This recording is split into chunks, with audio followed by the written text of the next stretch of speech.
Hello guys, the Odyssey directed by sir Christopher Nolan. ఇక్కడ sir అని నేను ఆయనకి నైట్ హుడ్ వచ్చిందని చెప్పి నేను అనలేదు, బట్ అవుట్ ఆఫ్ రెస్పెక్ట్ అంటున్నాను. I'm a huge biggest Christopher Nolan movies fan. ఆయన సినిమాల రేటింగ్ కూడా రీసెంట్ గా టాప్ 5 మూవీస్ నా షార్ట్స్ లిస్ట్ లో పెట్టాను. Please go and watch.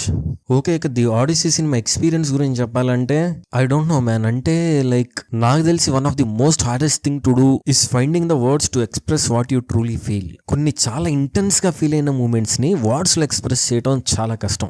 ఎంత కష్టం అంటే లిటరల్లీ ఈ సినిమాలో ఒడిసీ అనే క్యారెక్టర్ తన ఇంటికి చేరడానికి ఎంత కష్టపడ్డాడో అంత కష్టం. సినిమా స్టార్టింగ్ లో Trojans and Troy city people మొత్తం ఆ ట్రోజన్ హార్స్ ని లాక్కెళ్ళడానికి ఎంత కష్టపడతారో అంత కష్టం. బట్ నేను ప్రయత్నిస్తాను మాటల్లో చెప్పడానికి ఎక్స్పీరియన్స్ ని, నా ఫీలింగ్స్ ని. ఇనీషియల్ గా నాకు థియేటర్ నుండి బయటకు వచ్చి మాల్లో ఎస్కలేటర్ మీద వెళ్తుంటే ఒక ఫ్యూ సెకండ్స్ పాటు లిటరల్లీ నేనేదో షిప్ లో సేల్ చేస్తున్నా ఆర్ షిప్ లో వెళ్తున్నాను అనే ఒక ఫీలింగ్ కలిగింది నాకు ఈ సినిమా చూసాక. మనం కొన్ని గ్రేటెస్ట్ మూవీస్ చూసి బయటకు రాగానే అవుట్ సైడ్ వరల్డ్, ఆ మాలు, ఎలక్ట్రానిక్ వస్తువులు అవన్నీ చూస్తే ఏదో ఒక డిస్గస్టింగ్ ఫీలింగ్ వస్తుంది, ఏదో ఒక ప్రపంచం నుండి బయటకు వచ్చినట్లు. సేమ్ అదే కలిగింది నాకు ఈ సినిమా చూసి వచ్చాక.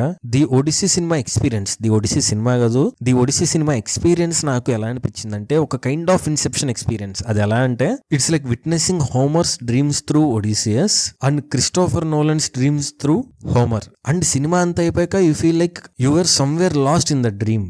లైక్ ఈ సినిమా చూసినంతసేపు ఏదో నన్ను హిప్నటైజ్ చేసినట్లు. అంటే ఆ సినిమాటిక్ క్రాఫ్ట్ తో, ఆ షార్ట్స్ తో, ఆ మ్యూజిక్ తో, ఆ యాక్టింగ్ తో ఏదో ఒక మాయలో ఉంచేసినట్టు, బ్రెయిన్ ఎవరు హ్యాక్ చేసినట్లు ఒక కైండ్ ఆఫ్ ఫీలింగ్ ఇది. అండ్ కొన్ని సీన్స్ జరుగుతుంటే literally you are feeling like this is magic of cinema అని నీకు నువ్వు ఫీల్ అవ్వడం. ది ఒడిసీ సినిమా స్టోరీ ఎక్కడ స్టార్ట్ అవుతుంది అంటే right after the events of the Troy cinema ఎక్కడైతే ఎండ్ అవుతుందో అక్కడి నుంచే స్టార్ట్ అవుతుంది. ఎవరైనా చూడకపోయి ఉంటే ట్రాయ్ సినిమా కూడా చూడండి, సూపర్ మూవీ. ట్రాయ్ సినిమా చూసి and just basic points of Greek mythology తెలుసుకుంటే ఈ సినిమాని ఇంకా మీరు ఎంజాయ్ చేయొచ్చు. ది ఆడిసీ అనే కథ చాలా మంది ఫిల్మ్ మేకర్స్, రైటర్స్, గ్రాఫిక్ నోవెలిస్ట్ చాలా మంది చాలా విధాలుగా ఈ స్టోరీ రాశారు. ది ఒడిసీ సినిమా కూడా ఒక రీటెలింగే, చెప్పిన కదే మళ్ళీ చెప్పారు, బట్ ఎలా చెప్పారనేదే పాయింట్ ఇక్కడ. ఫర్ ఎగ్జాంపుల్ మనకు తెలిసిన కథ ఏంటి, గ్రీక్స్ ఒక వుడెన్ హార్స్ లో చాలా రోజులు ఉండి అండ్ ట్రోజన్స్ అది గాడెస్ ఎత్తిన ఒక గిఫ్ట్ అనుకొని వాళ్ళ సిటీలోకి తీసుకెళ్తారు. ట్రాయ్ అనే సిటీలోకి తీసుకెళ్లాక దానిలో ఉన్న సోల్జర్స్ అందరూ బయటకు వచ్చి ట్రోజన్స్ అందరినీ ఓచకోతకొస్తారు. బట్ ఇక్కడ నాల్నే పాయింట్ ఆఫ్ వ్యూ చూపిస్తారంటే inside the horse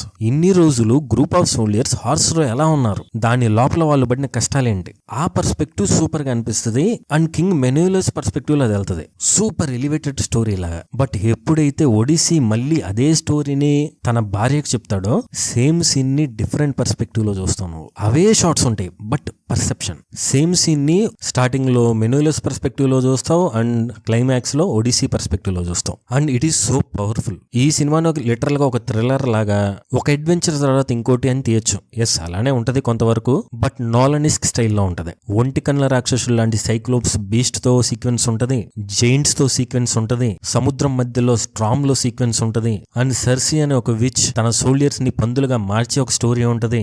the great hell heads underworld sequence ఒకటి ఉంటది, which is my favourite and fantastic scene of the movie.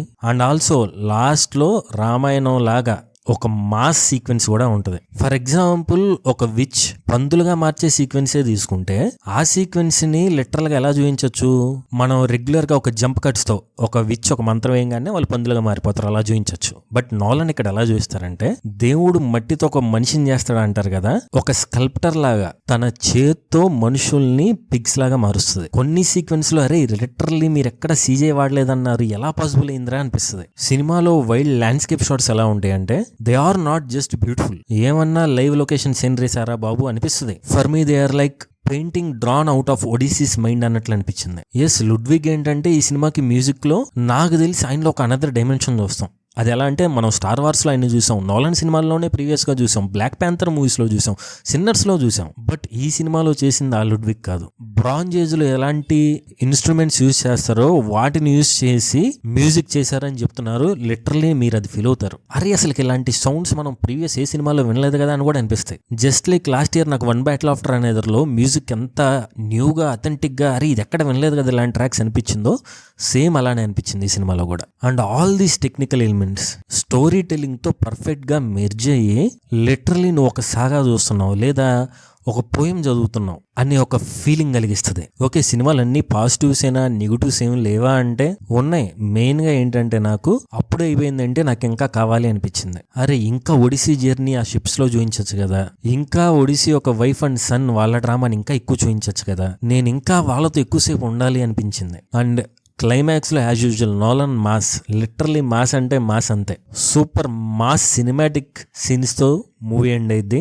ఈ మూవీని మన తెలుగులోనే చాలా మంది రివ్యూవర్స్ పక్కా ల్యాగ్ అంటారు. మెయిన్లీ ఈ బ్యాచ్ అనొచ్చు. అలా కొంతమంది మరీ ఓకుగా ఉంది, లాంగ్వేజ్ ఎలా ఉందేంటి, యాక్టర్స్ ఎలా ఉన్నారేంటి, కాస్టింగ్ ఏంటి, సినిమా ముందు జరిగిన రచ్చే సేమ్ మళ్ళీ కంటిన్యూ అవుతుంది. బట్ నాకు అలా అనిపించిందా అంటే లేదు. ఎందుకు లేదంటే ఆ ఎలిమెంట్ స్టోరీకి అడ్డం వస్తే నాకు పక్కా అనిపించేది. బట్ ఎక్కడ నాకు ఆ పాయింట్స్ ఎక్కడ స్టోరీ టెల్లింగ్ లో ఒడిసీ అనే స్టోరీలో ఎక్కడ అడ్డు రాలేదు. పర్ఫెక్ట్ గా బ్లెండ్ అయింది. కెమెరా మూమెంట్ కదిలించకుండా అలానే ఉంచి మ్యూజిక్ స్లోగా నడిచినంత మాత్రాన అది ల్యాగ్ అంటే ఇక సినిమా గురించి ఏమీ తెలియదు అలాంటి బ్యాచ్కి నన్ను అడిగితే. లిటరలీ అలాంటి సినిమాటిక్ టూల్సే నిన్ను ఆ బ్రాంజ్ ఎరాలోకి తీసుకెళ్లేలా చేస్తాయి. సముద్రం మధ్యలో కూర్చోబెడతాయి. ఎలా అయితే జెండయా క్యారెక్టర్ ఒడిసీతో ట్రావెల్ చేస్తుందో పక్కనే ఉండి ఒక కైండ్ ఆఫ్ ఇన్విజిబుల్ ప్రెజెన్స్, అలానే మనం అలా ఉంటాం ఆ ప్రపంచంలో ఒడిసీ పక్కన. ఓకే, ఫైనల్ వర్డ్స్ చెప్పాలంటే సినిమాలో నియర్లీ ఒక 8 to 10 minutes ఒక సీక్వెన్స్ ఉంటుంది. హేడ్స్ అనే ఒక అండర్ వరల్డ్ లో గోస్ట్ సీక్వెన్స్ అనాలా, ఓకే అలా అనొచ్చు.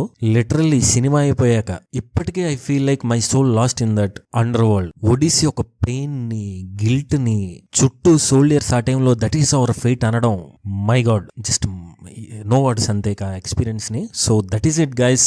సో ఒడిసీ మీరు చూసారా, మీకేమనిపించింది కింద కామెంట్ లో ఎక్స్ప్లెయిన్ చేయండి. మా ఛానల్లో సిన్నర్స్ మూవీ ఎక్స్ప్లెయిన్ చేసాం and few best 2025 Hollywood movies ఇచ్చాం. ఆ వీడియోస్ అన్నీ చూడండి. కంటెంట్ నచ్చితే ఖచ్చితంగా షేర్ చేయండి, ఫాలో చేయండి, సబ్స్క్రైబ్ చేసుకోండి.